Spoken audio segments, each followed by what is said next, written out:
I always wondered, if that day had never happened, would my life have turned out differently? If Dad hadn't looked at me with those worried eyes, if Mom hadn't held my hand so tightly that my fingertips went numb, could I have stayed in those peaceful days forever? But life doesn't deal in what-ifs. That day came, and it changed everything. I was only 8 years old when I received the bad news. That day, I sat on the old wooden chair in the kitchen, my feet still too short to reach the floor, swinging in the air. My parents sat across from me, their faces more serious than I had ever seen before. My father, the strong man who used to lift me high into the air whenever I ran to him, suddenly looked fragile. "Sophia, sweetheart," my father's voice was hoarse, as if each word was a heavy stone pressing on his chest. "Daddy has something important to tell you." Cancer. A short word that carried the weight of an entire world crashing down on an 8-year-old child. I didn't fully understand what it meant, but I was smart enough to recognize the fear in my mother's eyes. The months that followed turned our little home from a place of warmth into a revolving door for doctors, nurses, relatives, and well-meaning, but empty words of encouragement. I watched my father, the man who once carried me on his back through the summer fields, grow weaker with each passing day. His illness consumed him like a slow, merciless storm. Mom tried to keep things normal. She still cooked his favorite dinners, played his beloved jazz records, and smiled at me every morning. But I wasn't naive. I knew that every night, after she thought I had fallen asleep, she cried behind their bedroom door. I would sit outside, hugging my worn-out teddy bear, wishing I could say something, anything, to ease her pain. Dad passed away when I was 10. I don't remember much about the funeral except for the overwhelming sea of black, and the way Mom's hand gripped mine so tightly it hurt. I thought, at the very least, we still had each other. But just a week later, I realized how wrong I was. 1 week after the funeral, Mom sat me down again. But this time, her expression wasn't just sorrowful, it was distant. "Sophia, I've spoken to Grandma." Her voice was soft, but I didn't like the way she looked at me, as if I were a burden instead of her daughter. "I think it would be best if you stayed with her for a while, just until I can get everything sorted out." The words hung in the air like a needle piercing my skin. I didn't understand. I thought Mom and I would get through this together. I thought that even though Dad was gone, I still had her. "Why can't I stay with you?" I asked, my voice barely more than a whisper. Mom sighed and reached out to brush my hair, but the gesture felt hollow. "I just need some time, Sophia. I can't do everything right now." The next morning, Grandma arrived to pick me up. I didn't take much with me, just a small suitcase with a few clothes and the teddy bear Dad had given me on my 7th birthday. Mom didn't come outside to see me off. As Grandma's car pulled away, I turned my head, hoping for one last glimpse of her through the window. She was nowhere to be seen. Grandma's house wasn't far, just a 20-minute drive, but it felt like I had been taken to an entirely different world. My grandmother, Helen, was a strict but kind woman.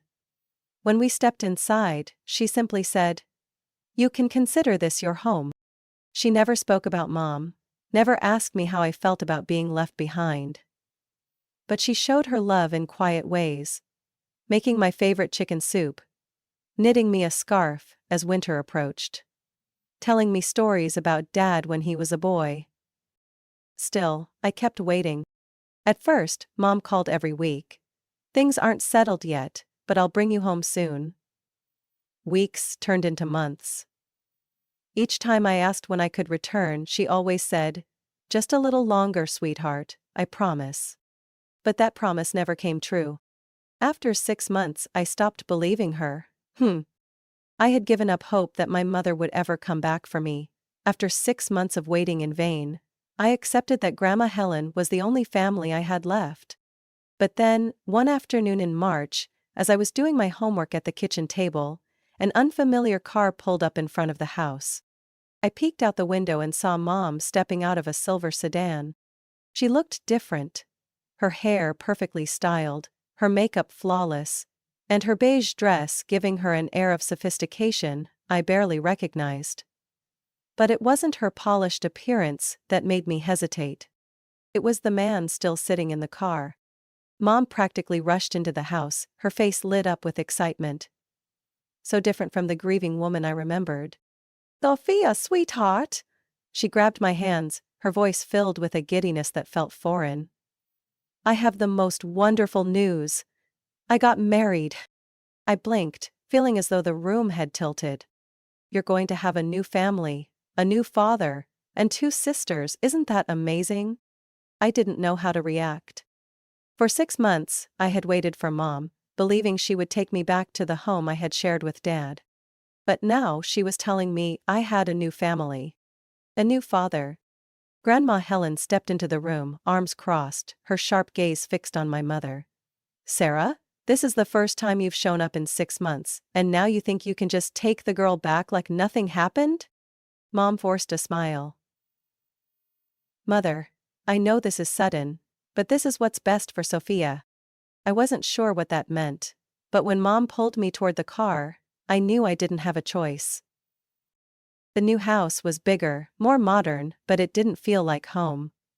Standing on the front steps were 2 girls my age, Madison and Chloe, my stepfather's daughters. Both wearing identical pink dresses, their blonde hair perfectly curled like porcelain dolls. "Hi there," Madison said, her voice dripping with fake sweetness. "We've heard so much about you," Chloe added, but there was something in her eyes that made my skin crawl. Behind me, Mom placed a hand on my shoulder, beaming. "We're going to be one big happy family." But when I met Madison and Chloe's gaze, I knew it was nothing but a lie. Mom's wedding took place just 3 weeks after I moved in. The ceremony was extravagant, decorated with white roses and scented candles, something straight out of a bridal magazine. Madison and Chloe wore matching ivory bridesmaid dresses, their smiles bright as they stood beside my mother.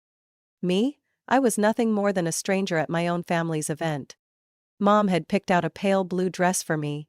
Simple, plain, and completely out of place against the elegant color scheme. When the photographer called for a family portrait, I quietly stepped toward my mother. But before I could settle in, Madison and Chloe wedged themselves between us, forcing me to the edge. "Careful, Sophia," Madison whispered, her voice light as air but full of meaning. I was nearly invisible in the wedding photos. When the pictures were printed and framed throughout the house, I had to squint to find myself, tucked away in a corner, like an outsider, rather than my mother's daughter. That Christmas only cemented my place in the family. Under the glittering Christmas tree, Madison and Chloe eagerly tore into their presents. Large boxes, wrapped in bright red ribbons. Their delighted squeals filled the room as they uncovered brand new iPads, designer sneakers, and expensive handbags. I carefully unwrapped mine, a cheap phone and a few bargain bin clothes I recognized from the clearance rack. Mom smiled as she watched me. "I thought you'd like it, Sophia. Your old phone was so outdated." I said nothing. I knew there was no point in arguing. But the unfair gifts were only the tip of the iceberg. The real cruelty happened in silence. One day, I found the necklace Dad had given me, snapped in half.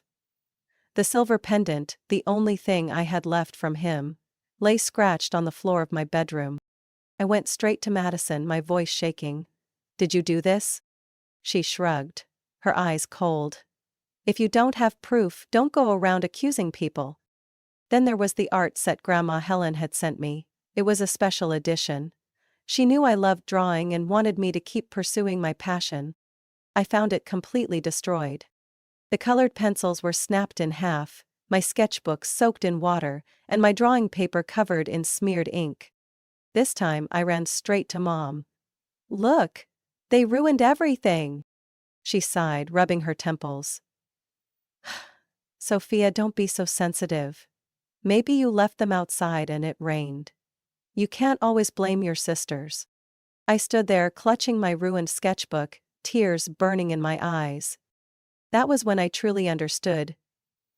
No matter what I did, I would always be an outsider in this house. When Mom announced she was pregnant, the entire family erupted in excitement. Everyone, except me. Robert pulled her into a tight embrace, his face lighting up as if this was the greatest thing that had ever happened to him. Madison and Chloe squealed, giggling as they gushed about how fun it would be to have a little brother or sister. I sat quietly, feeling more pushed aside than ever. 9 months later, Noah was born, a beautiful baby boy with soft brown hair and bright blue eyes, just like Robert. And just like that, the entire house revolved around Noah. Mom almost completely forgot I existed. 3 weeks after Mom was discharged from the hospital, they called me into the living room. Mom sat on the couch, cradling Noah in her arms, her eyes soft with affection, as if he were the only thing that mattered in her world. Robert sat beside her, nodding along to every word she said.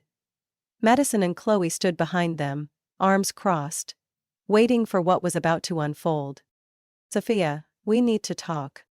I had a bad feeling, but nothing could have prepared me for what came next. "Now that Noah is here, we need to reorganize the space in the house," Mom said. Robert chimed in. "Your room is the best option for the baby. It's close to our bedroom, and there's plenty of space for his crib and all his things." I clenched my fists. "Then where am I supposed to sleep?" Mom smiled, as if she had already rehearsed the answer. "You'll share a room with Madison and Chloe. It'll be a great opportunity for the three of you to bond." I let out a sharp laugh. One that carried no humor. "No. This is my room." The room fell into silence. I met Mom's gaze, head on. "This house belonged to my dad. He bought it. He built a life here. Robert and his kids have no right to push me out of my own room." Mom's expression darkened. "Sophia, don't be disrespectful. Robert is my husband, and he's your stepfather. We are a family." Robert folded his arms, his voice cold. "You're being selfish, Sophia. We've all made sacrifices for this family, and you can't even give up a room for your little brother?" Madison smirked. Chloe whispered something into her ear, and the two of them giggled mockingly. I felt like I was being pushed to the edge of a cliff with no one to hold on to. Mom looked at me, her eyes glistening as if she were the one being hurt. "I'm really disappointed in you." I swallowed the lump in my throat. "Then consider me gone." After that day, no one spoke to me again. Mom stopped calling me down for breakfast. Robert passed by me as if I didn't exist. Madison and Chloe didn't taunt me anymore. Because to them, I wasn't even worth acknowledging. I used to think their cruel words were the worst thing they could do to me. But I was wrong. Silence was far worse. 3 days. That's how long they all went without saying a single word to me. No snide remarks from Madison or Chloe. No fake concern from Mom. No disapproving lectures from Robert. They had erased me completely from their lives. And it was time I did the same. That night, as laughter echoed from the living room, their laughter, a perfect little family that no longer included me, I reached for my phone and dialed the only number of someone who still cared. Grandma Helen picked up on the first ring. "Sophia." Her voice was warm, concerned. I tried to hold back my tears but failed. "Grandma, I can't stay here anymore." 15 minutes later, the headlights of her old car shone in the driveway. I looked out the window and saw her standing there, firm and unwavering. Without hesitation, I threw a few clothes and my old teddy bear into a backpack and headed downstairs. Mom and Robert spotted me as I walked toward the front door. "Who do you think you're doing?" Mom asked, her voice sharp as if she had only just remembered I existed. I zipped up my bag and took a deep breath. "I'm leaving." Mom blinked, perhaps not believing that I had actually said those words. Robert crossed his arms, irritation flickering in his eyes. "Where do you think you're going? This is your home." I turned to look at Mom. "No, you took it away from me a long time ago." No one stopped me as I walked out the door. Grandma Helen pulled me into a tight hug before helping me into the car. As we drove away from that street, I didn't look back. 2 weeks later, Grandma Helen placed a stack of papers in front of me. If you want, I can legally adopt you. But this is your decision, Sophia. You have the right to choose. For the first time in years, I felt like I had control over my own life. Without hesitation, I picked up the pen and signed my name. Mom didn't object. She signed the papers without hesitation, without even a moment of reluctance. The day I returned to the old house to collect the last of my belongings, my room had already been transformed into Noah's nursery. The walls were painted a soft blue. My bed was gone, and every trace of me had been erased. I shut the door and walked straight to Grandma's car without looking back. From that moment on, I was no longer Sarah's daughter. Life with Grandma Helen was like a breath of fresh air after years of suffocating in my mother's house. Every morning she woke up early to make breakfast for me, always placing a warm glass of milk next to my plate of pancakes. In the evenings, we sat at the kitchen table together. She knitting, me doing my homework.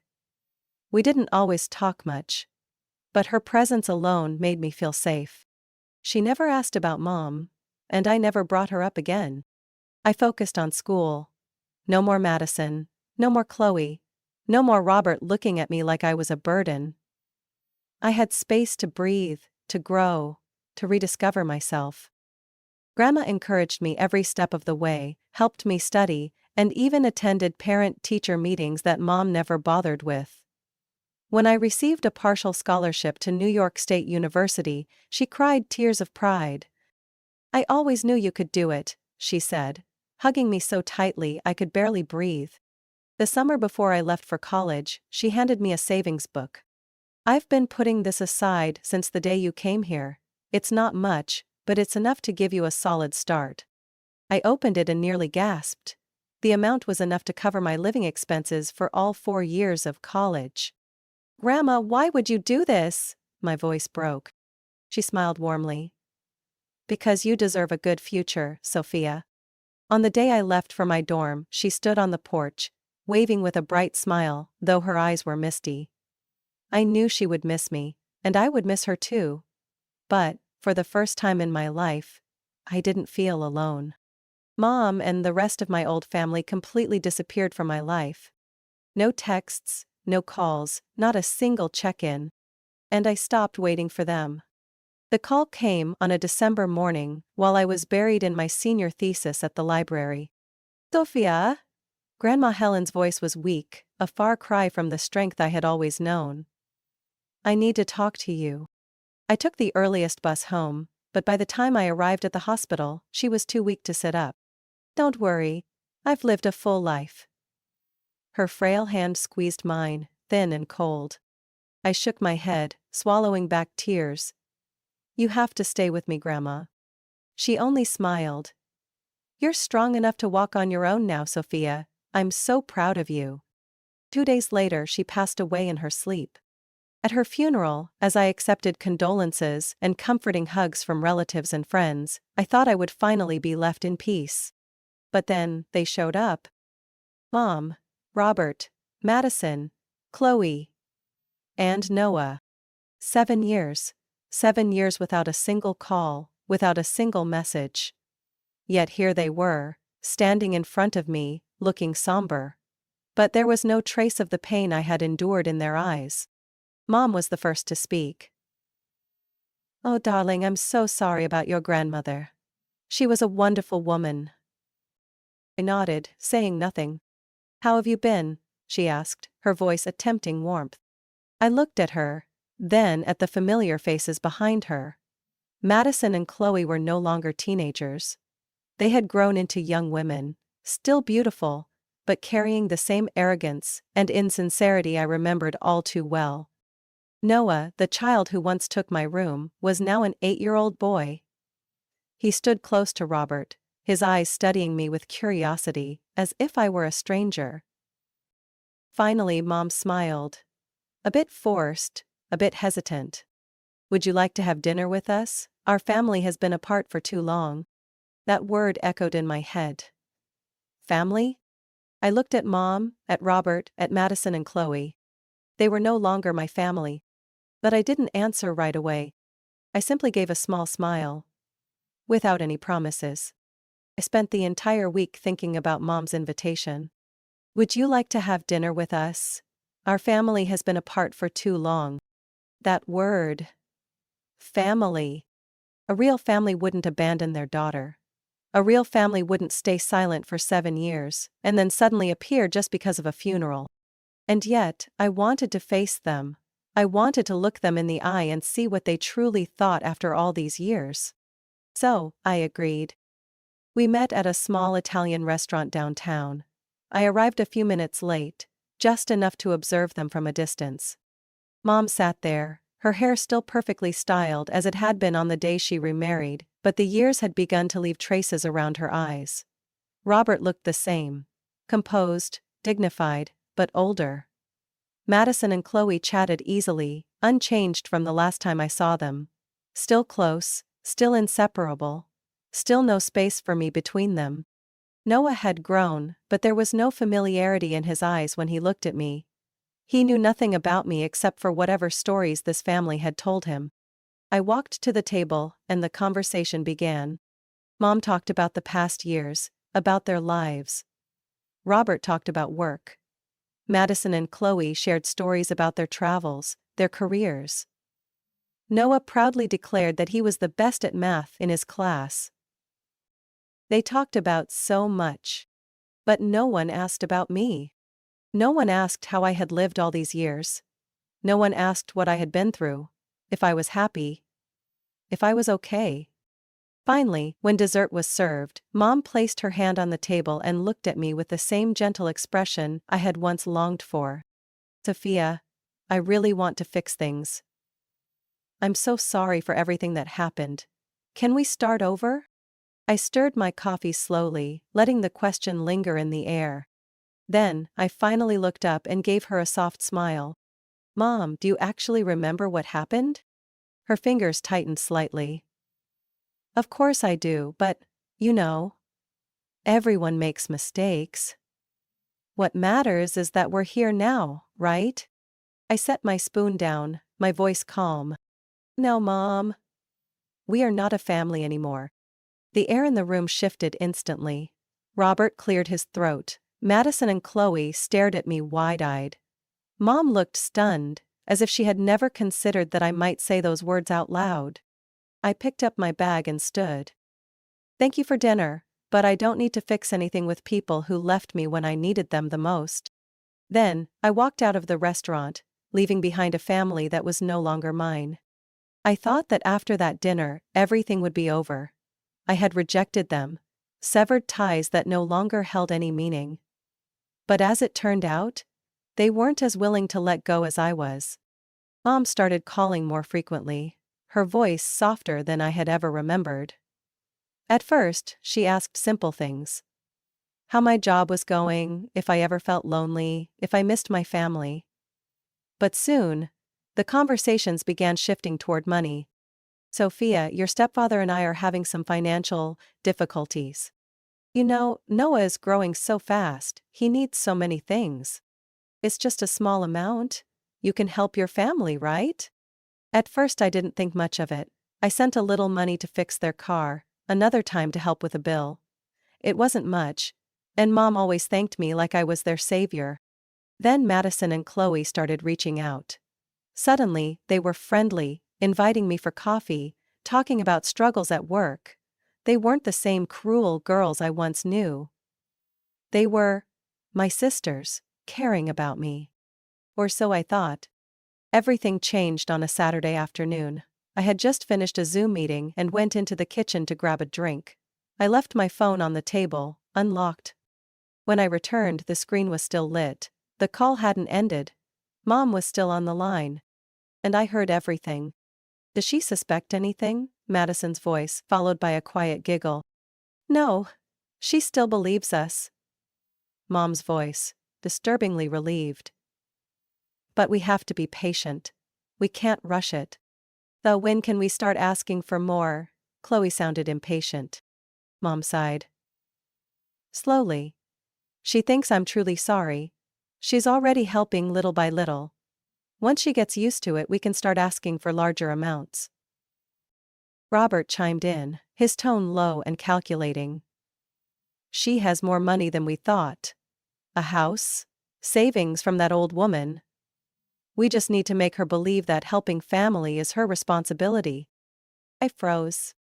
But what if she finds out? Madison asked. Mom laughed. A laugh I had never heard before. Sophia has always been foolish. She's desperate for family love. She'll never suspect a thing. My heart pounded against my ribs. Slowly, I picked up my phone and ended the call. My hands trembled, but my mind was clear. They had never truly wanted reconciliation. They only wanted my money. I thought long and hard after hearing that conversation. I could have cut them off immediately, blocked their numbers, disappeared, just like they had once done to me. But no. They needed to learn that I was no longer the naive child they thought I was. So I waited. It didn't take long. A few days later, Mom called again, her voice dripping with honey. Sophia, sweetheart, I'm preparing a family dinner this weekend. Everyone wants to see you. You'll come, won't you? I smiled as I spoke, my tone eerily calm. Of course, Mom. I'd love to. When I arrived at my mother's house, everything was just as I expected. A perfectly staged performance. Madison and Chloe beamed at me like they had never tormented me. Noah ran up to hug me, though it was clear he had no real memory of me. Robert sat at the head of the table, nodding at me like a respectable father figure. And Mom, still playing the role of the remorseful mother flawlessly. Dinner unfolded exactly as I predicted. They showered me with compliments, praised me for being mature, for being successful, for thinking about family. Then, just as dessert was served, Mom placed her hand over mine. Her eyes filled with hope. Sophia, I truly hate to ask you this, but... I waited, nodding slightly, pretending to be oblivious. The house is having some plumbing issues, and the roof needs repairs too. We've already gotten a quote, but it's going to cost about... Mom hesitated. $10,000. Madison and Chloe exchanged glances, while Robert slowly set his knife down on his plate, preparing to convince me. I set my glass of water down and looked around the table. Then I smiled. A soft, subtle smile. Yet it was enough to make the atmosphere in the room tense. Silence fell over the table. Mom blinked, as if she hadn't heard me correctly. What did you say? I leaned back in my chair, meeting her eyes. I said no. I won't give you a single cent. Madison slammed her fork down, Chloe frowned in annoyance, and Robert clenched his hands on the table. But Mom still tried to maintain her calm exterior. Sophia, you don't understand, this is... No, Mom, I understand perfectly, I cut her off, my voice no longer soft. I understand that you never actually wanted to make amends. I understand that you and Robert only see me as a source of money. And I understand that all the sweet words from you and my sisters over the past few months were just an act. Mom's face paled. Madison and Chloe's eyes widened. I stood up, placing both hands on the table, staring at them. I heard everything. My voice was steady. The other day, after you called me to ask for $200, you forgot to hang up. I heard you say I was stupid. I heard you call me a puppet you could manipulate. I heard you say that eventually, I'd hand over everything because I was so desperate for a family's love. Mom's mouth opened, but no words came out. Robert gritted his teeth. Madison and Chloe turned red with embarrassment. I shrugged, picking up my bag. But you were wrong. I'm not that child anymore. I turned on my heel and walked away, leaving them sitting there in stunned silence. Mom called after me, her voice shaking. Sophia, you're misunderstanding. Don't do this. We're family. I paused at the door, glancing back briefly. No, Mom, family doesn't treat each other like this. Then I stepped through that door, and never looked back. The next morning, I woke up feeling lighter than I had in years. I owed no one anything anymore. No more fake phone calls, no more honeyed words hiding greed, no more judgmental eyes waiting for me to make a mistake. I looked around Grandma Helen's house. the only place that had ever truly felt like home. The old photographs were still on the walls, the books she loved still neatly arranged on the shelves. But the space felt empty now. It was time to move forward. I called a real estate agent and decided to sell the house. "Are you sure, Sophia?" she asked, sounding surprised. "This is a beautiful home. And it seems to mean a lot to you." I smiled, but this time there was no hesitation. "I'm sure. I'll always carry my memories of Grandma with me. But right now, I need a fresh start." 3 weeks later, I moved to New York. I found a small apartment in Manhattan, not big, but just right for a new beginning. Every morning I walked down the bustling streets, grabbed coffee at my favorite cafe, and breathed in the fast-paced rhythm of the city. I threw myself into work with a renewed energy, truly feeling like I was in control of my life. No more obligations. No more manipulation. No one could take anything from me, ever again. The messages and calls from Mom, Robert, Madison and Chloe slowly dwindled when they realized I was never coming back. I blocked them all. They had forgotten me for 7 years. Now, it was my turn to forget them. One autumn afternoon, as I sat in the park watching golden leaves drift to the ground, I suddenly realized I was truly free. Grandma Helen once told me something that I only now fully understood. Family isn't just the people you share blood with. Family is the people who love you unconditionally, whether you have everything or nothing. And for the first time in my life, I no longer felt alone. I had built my own family. One without betrayal, without manipulation. Just me. And the future I chose. Sophia's story is a powerful reminder that not all blood ties equate to real love. Sometimes, the very people who are supposed to protect us are the first to exploit and hurt us. But the most important lesson Sophia learned is that family isn't defined by blood. It's defined by love and respect. Letting go of the past, cutting off toxic relationships. It's not selfish, it's self-preservation. And it's the only way to find true happiness. What do you think about Sophia's story? Could you forgive a family that abandoned and used you? Share your thoughts in the comments below. And don't forget to follow the channel for more raw, emotional stories about family, love, and life.